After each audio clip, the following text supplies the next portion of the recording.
차가운 쇳소리와 함께 교도소의 육중한 철문이 열렸습니다. 겨울의 끝자락, 아직 온기가 남아있지 않은 바람이 그의 낡은 옷가지를 파고들었죠. 재와 먼지뿐인 남자 이진우. 그의 손에는 얇은 두부 한 모 대신 세상을 향한 차가운 분노가 들려 있었습니다. 몇 년 만에 마주한 세상은 여전히 분주하게 돌아가고 있었지만 그 세상 어디에도 이진우가 발붙일 곳은 없어 보였습니다. 모든 것을 잃은 자의 눈에는 희망 대신 도끼만이 서려 있었죠. 불과 몇 년 전만 해도 이진우의 세상은 색깔로 가득 차 있었습니다.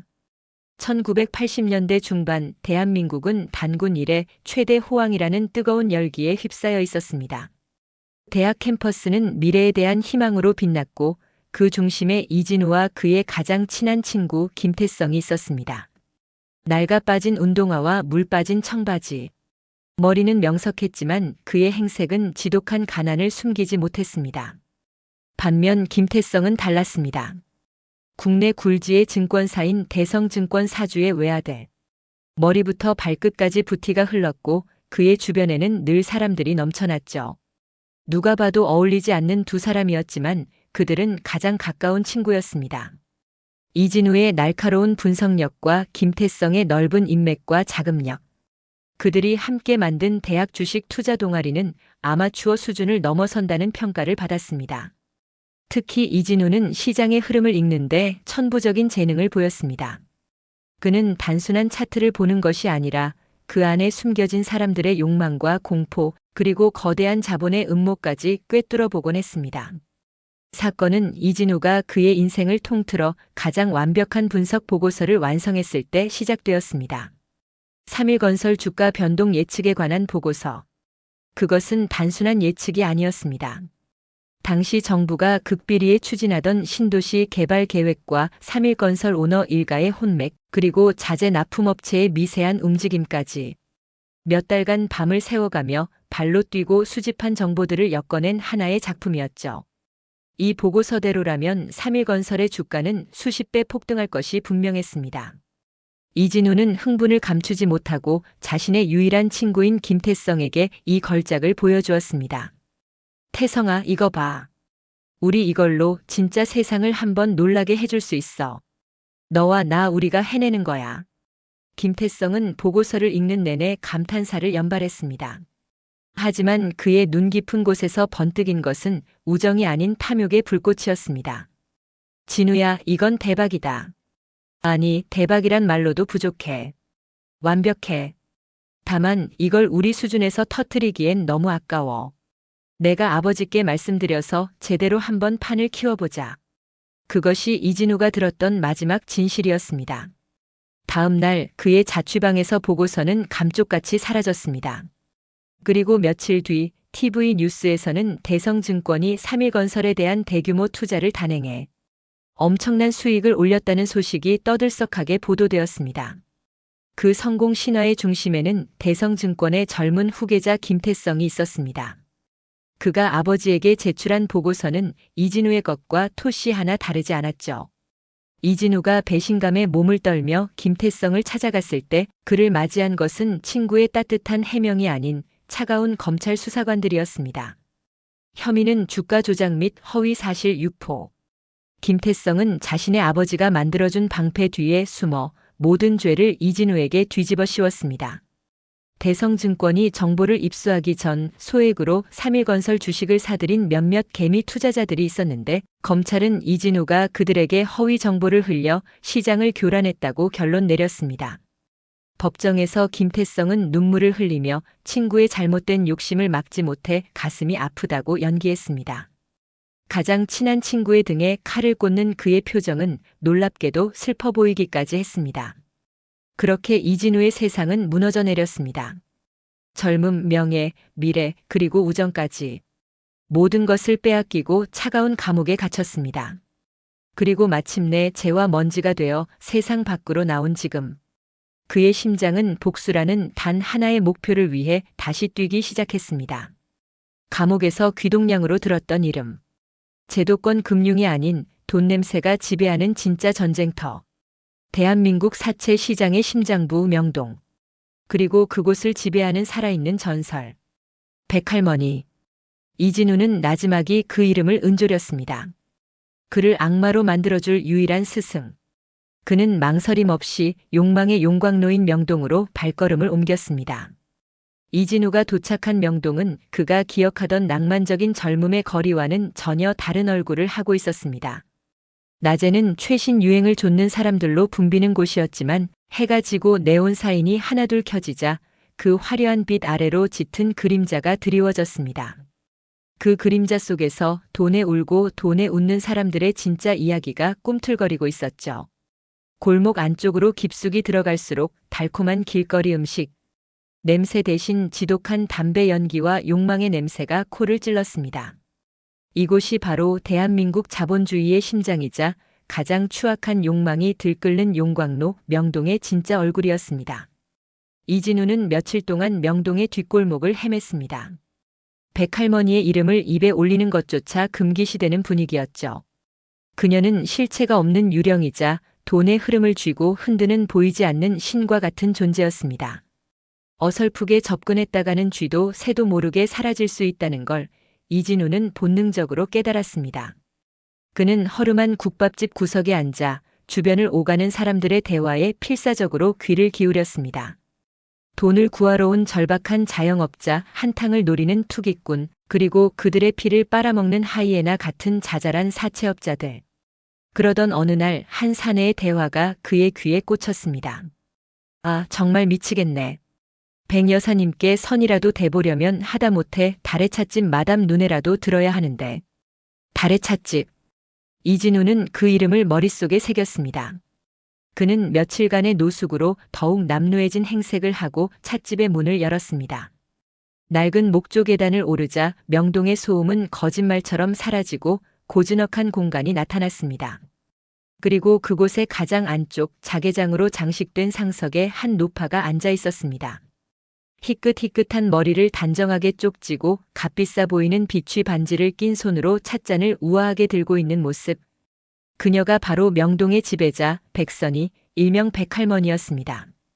그녀의 앞에는 이미 한 남자가 무릎이라도 꿇을 기세로 고개를 조아리고 있었습니다. 여사님, 제발 한 번만 더 기회를 주십시오. 이번 어음만 막으면. 백할머니는 찻잔을 내려놓으며 나지막이 말했습니다. 그녀의 목소리는 쇠를 긁는 듯 건조했지만 그 안에는 거역할 수 없는 힘이 실려 있었죠.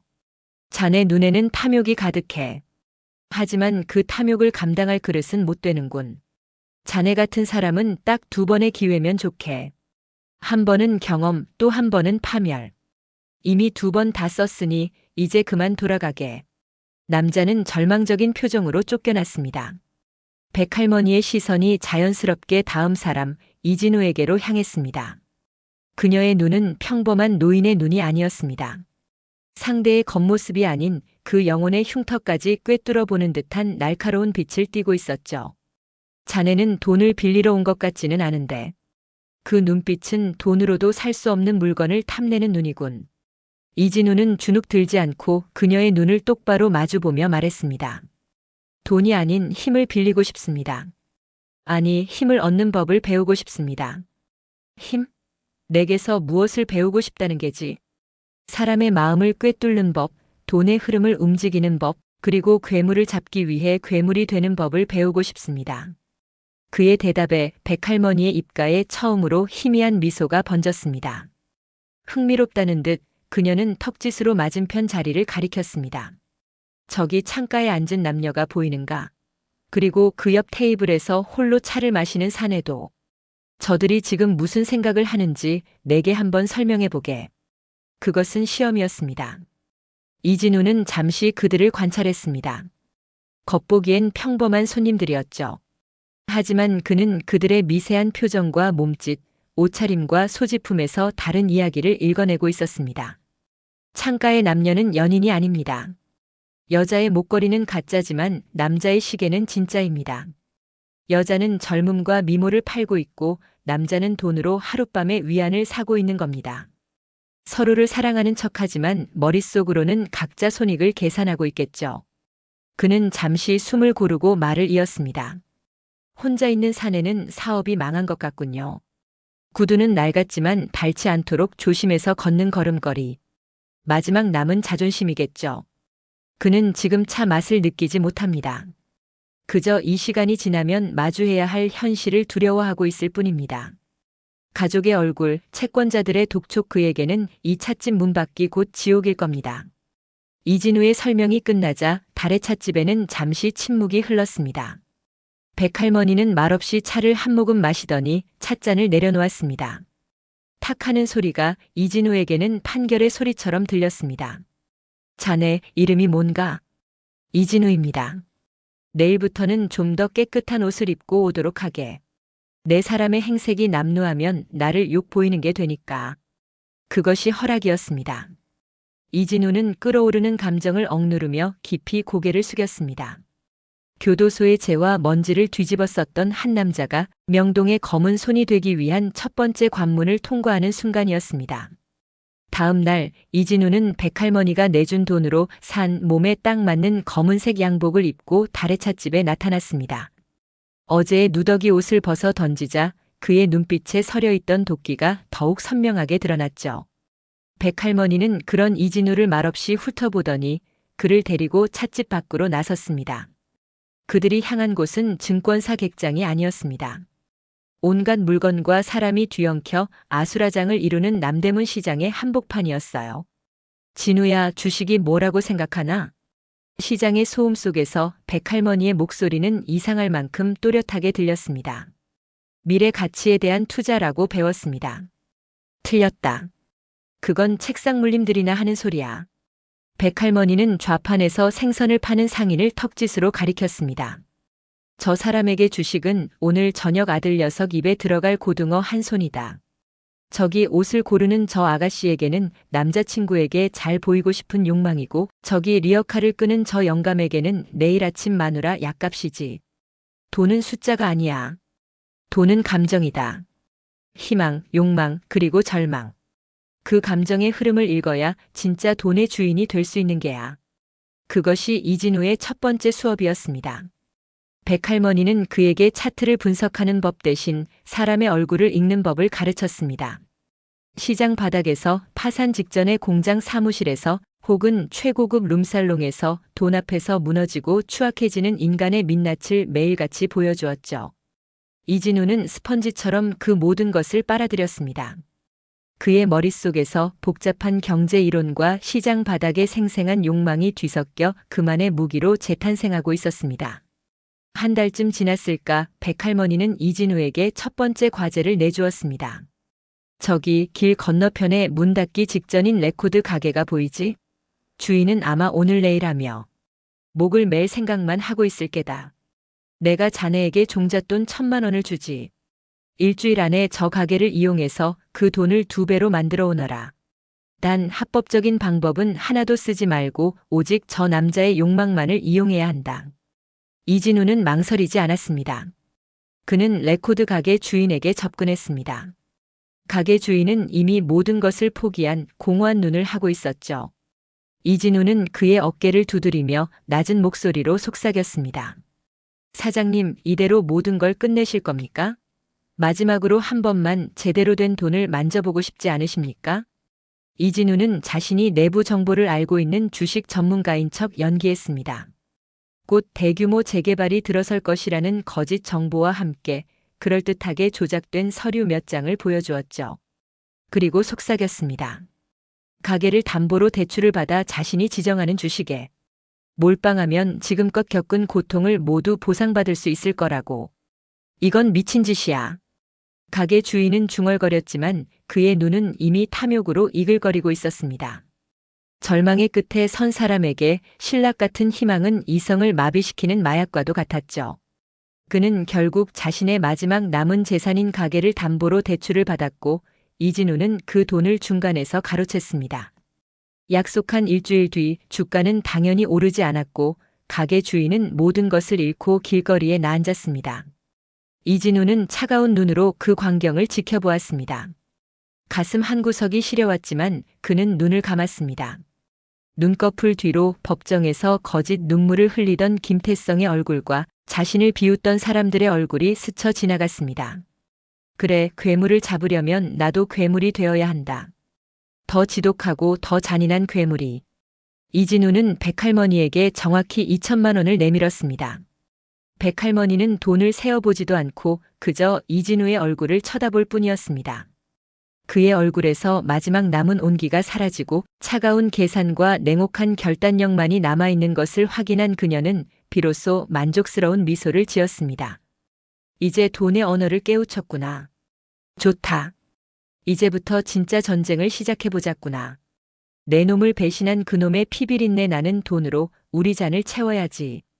그날 저녁 이진우는 달의 찻집 한편에 놓인 신문을 집어들었습니다. 경제면에는 차세대 경영인으로 소개된 김태성의 얼굴이 대문짝만하게 실려 있었습니다. 환하게 웃고 있는 그 사진을 보며 이진우는 조용히 의졸였습니다. 태성아, 이제 곧 내가 내 이름을 다시 듣게 될 거야. 내가 쌓아올린 그 성, 내가 먼지 하나 남기지 않고 무너뜨려 줄게. 복수를 위한 칼날이 드디어 예리하게 벼려졌습니다. 백선희의 제자가 된 이후 이진우의 하루는 명동에 해가 뜨기 전에 시작해서 가장 짙은 어둠이 내린 후에야 끝났습니다. 그의 활동 무대는 더 이상 남대문 시장 바닥이 아니었습니다. 달의 찻집 가장 깊숙한 곳, 백선희만이 사용하는 작은 밀실이 그의 새로운 전쟁터가 되었죠. 그곳에는 전화기 몇 대와 전국의 증권사 객장에서 실시간으로 시세를 전달해오는 정보원들의 목소리, 그리고 벽면을 가득 채운 각종 기업의 재무제표와 분석 자료들이 어지럽게 널려 있었습니다. 이진우는 그 혼돈의 중심에서 마치 오케스트라의 지휘자처럼 돈의 흐름을 조율하기 시작했습니다. 복수의 첫 번째 목표는 명확했습니다. 대성증권 그 자체가 아닌 김태성이 가장 공을 들이고 있는 작품을 부수는 것. 당시 김태성은 유학파 출신의 세련된 경영인 이미지를 앞세워 화성전자라는 중소기업을 차세대 주도주로 띄우고 있었습니다. 그의 말 한마디에 수많은 개미 투자자들이 희망을 품고 화성전자에 돈을 쏟아붓고 있었죠. TV와 신문은 연일 김태성과 화성전자의 장밋빛 미래를 떠들어댔습니다. 김태성은 지금 자기 자신을 신으로 만들고 있는 겁니다. 자신의 이름값만으로 주가를 움직일 수 있다는 오만에 빠져 있죠. 신전이 높을수록 무너질 때 더 크게 부서지는 법입니다. 이진우는 화성전자의 주가 그래프를 손가락으로 가리키며 백선희에게 말했습니다. 그의 눈은 차갑게 빛나고 있었습니다. 그래서 그 신전을 어떻게 무너뜨릴 셈이냐? 백선희의 물음에 이진우는 한 장의 보고서를 내밀었습니다. 그가 백선희의 정보망을 이용해 몇 주간 밤을 새워가며 완성한 것이었죠. 보고서의 내용은 충격적이었습니다. 화성전자가 대대적으로 홍보하던 신기술은 사실상 껍데기뿐인 사기였고 회사의 장부 역시 교묘하게 분식회계되어 있다는 증거들이 담겨 있었습니다. 김태성은 이 사실을 알면서도 자신의 성공을 위해 의도적으로 개미 투자자들을 끌어들이고 있었던 겁니다. 정보를 터뜨릴 건가? 하지만 자네도 알다시피 진실의 힘은 약해. 특히 돈 앞에서는 말이지. 진실만으로는 부족합니다. 필요한 것은 진실이 아니라 공포입니다. 이진우의 작전은 대담하고 잔인했습니다. 그는 먼저 백선희에게 받은 거액의 자금을 이용해 수십 개의 차명 계좌로 화성전자의 주식을 조용히 사들였습니다. 주가가 오르는데도 계속해서 매수 주문을 넣자 시장은 이를 큰 손이 들어온 신호로 받아들였고 주가는 더욱 가파르게 치솟았죠. 김태성은 이 비정상적인 과열을 자신의 능력이 만들어낸 결과라 착각하며 더욱 의기양양하게 떠들어댔습니다. 개미 투자자들은 빚까지 내며 이 광란의 잔치에 뛰어들었습니다. 그리고 마침내 정점의 순간 이진우는 단 한 번의 망설임도 없이 가지고 있던 모든 주식을 시장에 쏟아냈습니다. 수십억 원에 달하는 매물 폭탄이 터지자 주가 그래프는 수직으로 곤두박질치기 시작했습니다. 바로 그 순간 이진우가 미리 손을 써둔 한 대학의 무명 교수가 화성전자의 기술적 결함에 대한 분석 보고서를 발표했습니다. 동시에 증권가 찌라시에는 화성전자의 분식회계 루머가 삽시간에 퍼져나갔습니다. 희망은 공포로 환희는 비명으로 바뀌는 데는 단 몇 시간도 걸리지 않았습니다. 객장은 아비규환으로 변했고 수많은 개미 투자자들이 평생 모은 재산을 허공에 날려야 했습니다. 화성전자 쇼크로 명명된 이 사건으로 김태성의 차세대 경영인이라는 명성에는 지울 수 없는 금이 갔습니다. 그날 밤 대성증권 사장실. 김태성은 폭락한 화성전자의 시세표 앞에서 분노로 몸을 떨고 있었습니다. 이것은 단순한 시장의 변덕이 아니었습니다. 누군가 의도적으로 자신을 겨냥해 벌인 완벽한 작전이었습니다. 감히 어떤 놈이 내 뒤통수를 쳐. 그때 비서가 하얀 봉투 하나를 내밀었습니다. 발신인이 없는 정체불명의 편지였죠. 김태성은 신경질적으로 봉투를 뜯었습니다. 안에는 편지 대신 잘 말린 낡은 은행잎 하나가 덩그러니 들어있었습니다. 김태성의 얼굴이 하얗게 굳었습니다. 그 은행잎은 그가 이진우와 함께 다니던 대학 캠퍼스에 유난히 많았던 것이었습니다. 그리고 이진우가 배신당하기 전 마지막으로 만들었던 보고서의 표지에 바로 그 은행잎이 붙어 있었습니다. 잊고 있던 이름, 땅속 깊이 묻어버렸다고 생각했던 과거의 망령이 피비린내.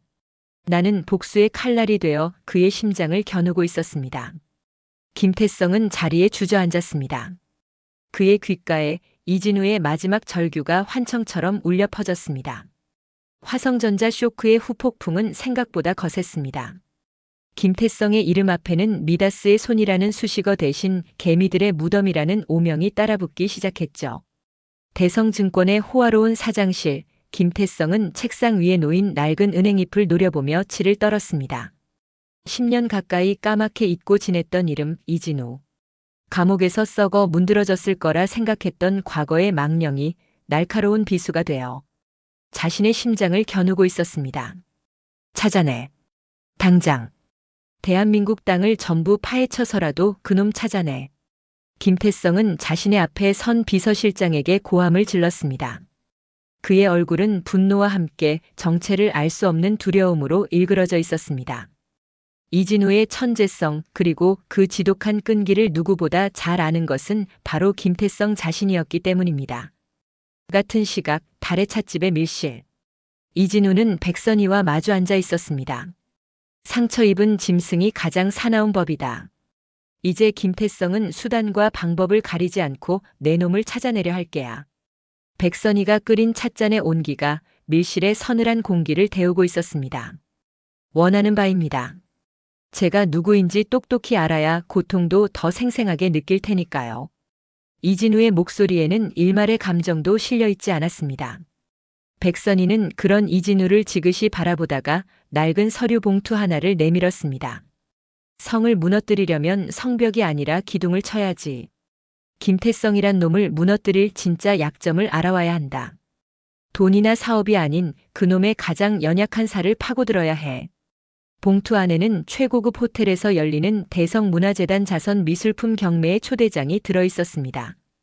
김태성이 아내와 함께 매년 공을 들여 개최하는 그의 선한 영향력을 과시하기 위한 위선의 무대였죠. 경매가 열리는 밤 이진우는 흠잡을 데 없는 모습으로 호텔 연회장에 들어섰습니다. 백선희가 마련해준 완벽한 신분과 배경은 그 누구의 의심도 사지 않았습니다. 샴페인 잔을 부딪히는 소리, 교양을 과시하는 사람들의 웃음소리, 그리고 돈 냄새가 역겹게 뒤섞인 공간. 이진우는 그 모든 것을 비웃으며 무대 위에서 환하게 웃고 있는 김태성을 차가운 눈으로 관찰했습니다. 김태성은 마이크를 잡고 유창한 말솜씨로 재단의 활동을 홍보하고 있었습니다. 그의 옆에는 눈부시게 아름다운 한 여인이 우아하게 서 있었습니다. 김태성은 연설을 마무리하며 사랑스럽다는 듯 여인을 바라보며 말했습니다. 이 모든 영광을 저의 가장 훌륭한 파트너이자 사랑하는 아내 서윤아 이사장에게 돌립니다. 서윤아. 그 이름이 이진우의 귓가에 박히는 순간 세상의 모든 소리가 멎었습니다. 숨이 턱 막히고 심장이 얼음장처럼 차갑게 식어내리는 것 같았죠. 무대 위에서 단아하게 미소 짓고 있는 여인. 그녀는 이진우의 가장 찬란했던 청춘의 한 페이지를 가득 채웠던 그의 첫사랑이었습니다. 가난하고 볼품없던 자신에게 유일하게 따뜻한 미소를 보여주었던 사람. 낡은 도서관 창가에 앉아 함께 미래를 꿈꾸었던 사람. 이진우가 억울한 누명을 쓰고 끌려가던 날 멀리서 눈물을 흘리던 그녀의 모습을 그는 잊을 수가 없었습니다. 그런데 그녀가 자신의 인생을 송두리째 망가뜨린 원수 김태성의 아내가 되어 저 자리에 서 있었습니다. 이진우의 머릿속이 하얗게 비었습니다. 복수심으로 불타던 심장에 그보다 더 지독한 배신감과 고통이 칼날처럼 파고들었습니다. 김태성은 그의 미래와 명예뿐만 아니라 그의 가장 소중했던 추억과 사랑까지 빼앗아갔던 겁니다. 모든 것이 기만이었나? 그녀의 따뜻한 미소도 함께 나눈 꿈도 마지막 순간의 눈물까지도 전부 거짓이었나? 이진우는 더 이상 그곳에 서 있을 수 없었습니다. 그는 비틀거리며 연회장을 빠져나왔습니다. 화려한 호텔의 불빛이 그의 일그러진 얼굴 위로 조각난 그림자를 드리웠습니다. 백선희는 김태성의 약점을 알아오라고 했습니다. 하지만 그가 발견한 것은 김태성의 약점이자 동시에 자신의 가장 깊은 상처였습니다.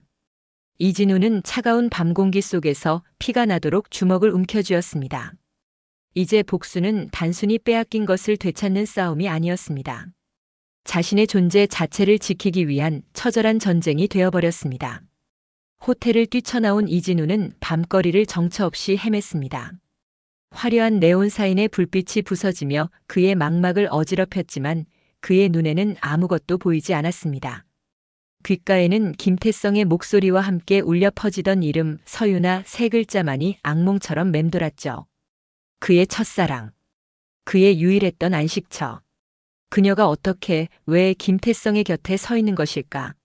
수만 가지 질문이 머릿속을 헤집었지만 단 하나의 답도 찾을 수 없었습니다.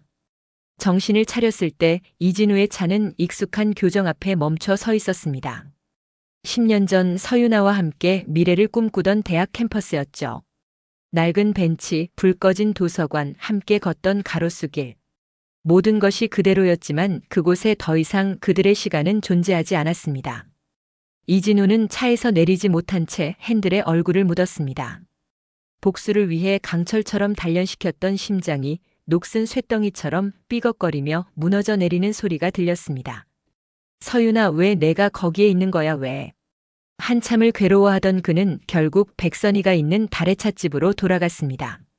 이미 깊은 밤이었지만 백선희는 그를 기다리고 있었습니다. 그녀는 아무것도 묻지 않았습니다. 그저 이진우의 무너진 얼굴을 보고 모든 것을 짐작할 뿐이었죠. 복수는 차가운 머리로 하는 거지 뜨거운 심장으로 하는 게 아니야. 여인의 눈물이 내 칼날을 무디게 할 거라면 지금 당장 그만두는 게 옳다. 차가운 경고였지만 그 안에는 이진우를 향한 기묘한 신뢰가 담겨 있었습니다. 이진우는 고개를 들었습니다. 그의 눈은 핏발이 서 있었지만 더 이상 흔들리지는 않았습니다. 무뎌지지 않습니다. 오히려 더 날카로워질 겁니다. 다만 배워야 할 것이 무엇인지 정확히 확인해야겠습니다. 그날부터 이진우는 서유나의 과거를 파헤치기 시작했습니다.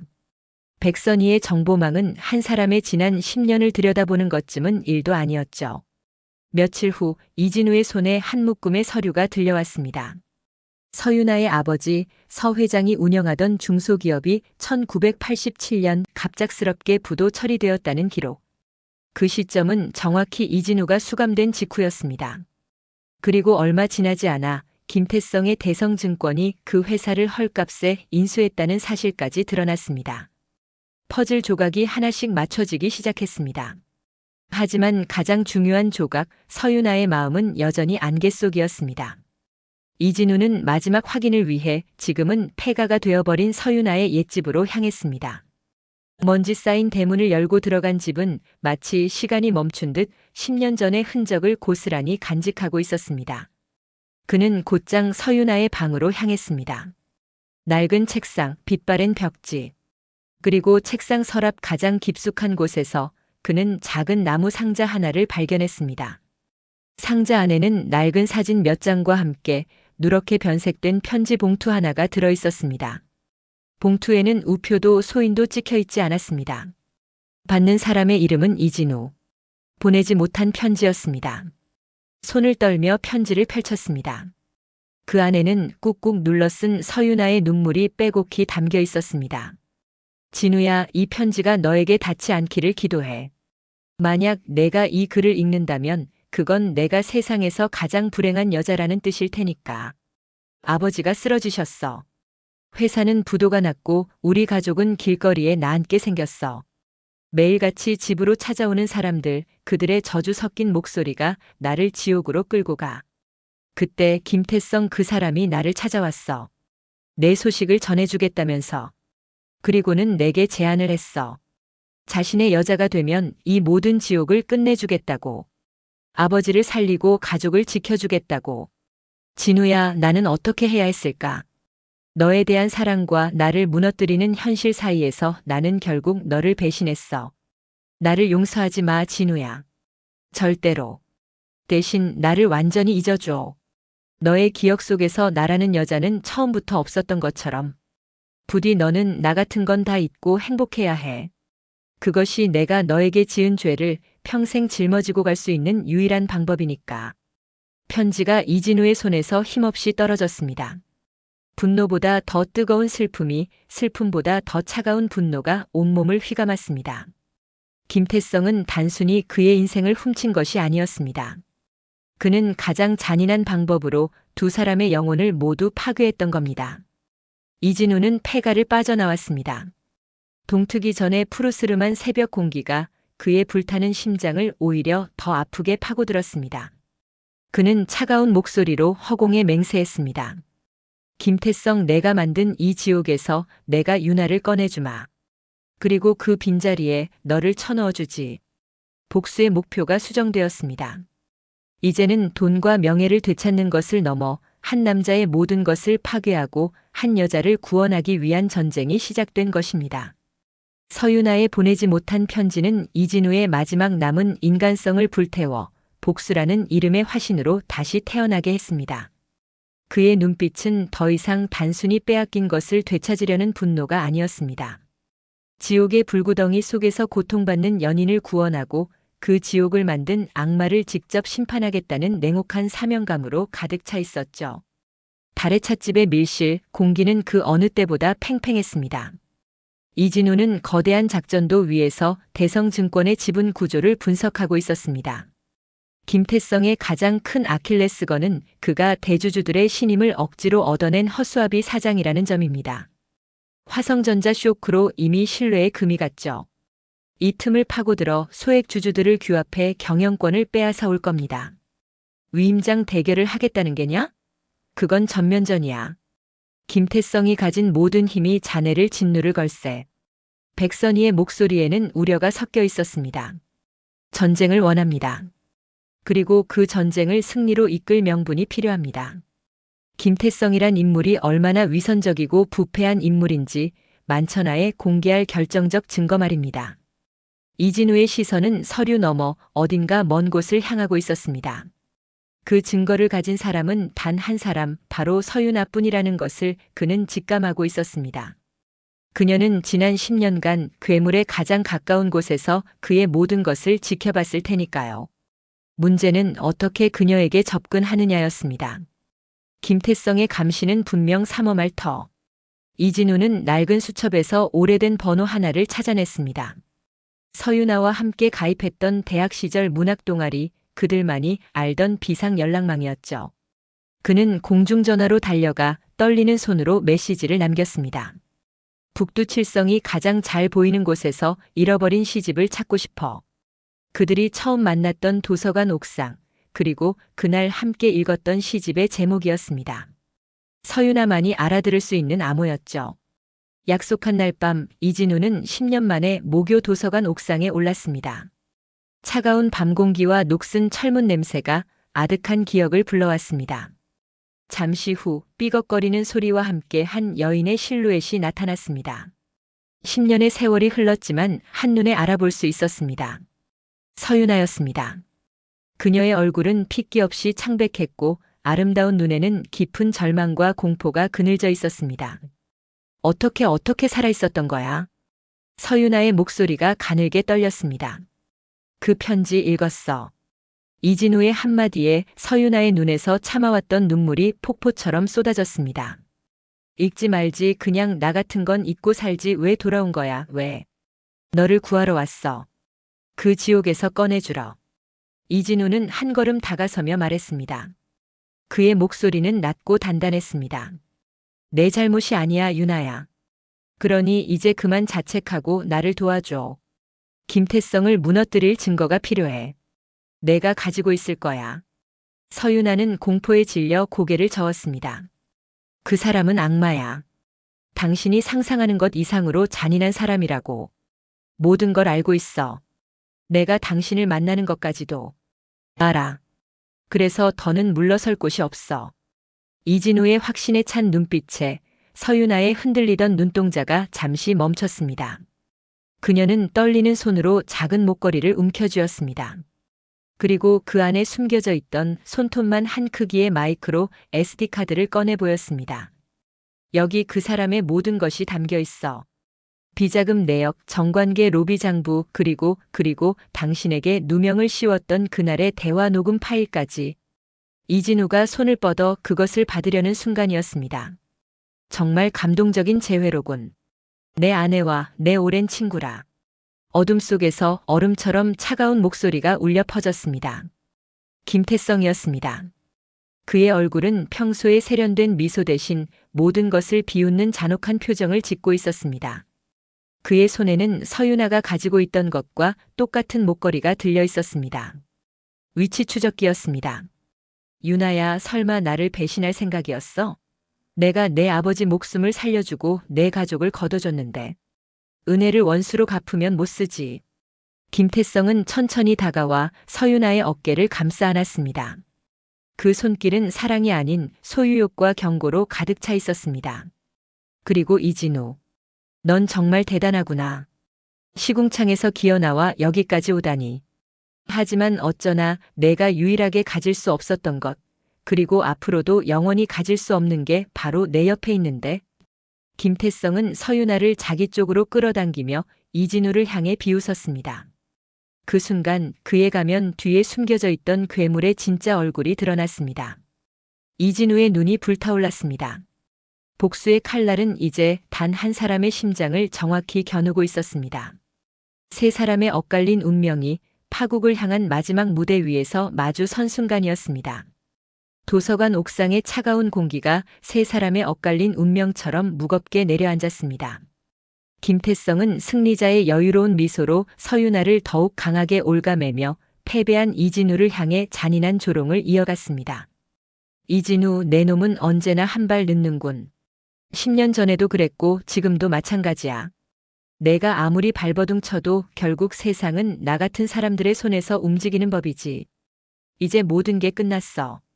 넌 다시 시궁창으로 돌아가고 내 사랑스러운 아내는 내 곁에서 영원히 함께할 거야. 서유나의 얼굴은 하얗게 질려 절망으로 물들었습니다. 모든 희망이 사라진 바로 그 순간 절망의 늪에 빠져 있어야 할 이진우의 입가에 누구도 예상치 못한 옅은 미소가 번졌습니다. 그 미소는 체념이 아닌 모든 것을 꿰뚫어 본 자의 확신이었습니다.